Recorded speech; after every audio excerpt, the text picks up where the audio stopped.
the work you do, or the work that I do, is probably going to be tough enough. You know, I choose projects that are not particularly easy, but they're challenging, and they move me along, they move me forward. If you're interested in your work, which is why I got into this, you want it to be about the work. And when suddenly the work gets interrupted by a more cosmetic view of yourself, that doesn't always feel good. On the other hand, how can you not be flattered if somebody likes the way you look? That never came into my life until after I became an actor. And by that time I was already an actor, and I entered the profession by way of craft, not personality. It is a job, and for anybody who's interested, all you have to do is be on the set filming those scenes, and you realize why I would say that. I love comedy, and I did comedy in the theater, but I also did drama.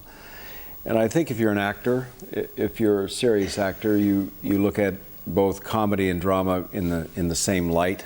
You know, you don't put one ahead or to the side of the other. And so therefore, when you go forward with your work, it just sort of falls into place. And if you get a string of dramatic parts, then that suddenly begins to label you a bit.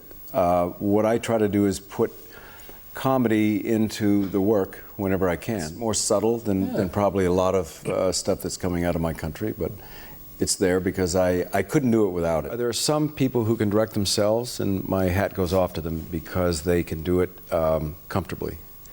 In this experience, I think probably the director didn't ask much of the actor, and the actor didn't demand much of the directors. I also was self-conscious, to be honest with you. Were you really? Yeah, I was. I didn't feel comfortable stepping into a scene. I'd be rehearsing all the actors, and then I'd step into the scene and be in it. And then I'd say, well, cut.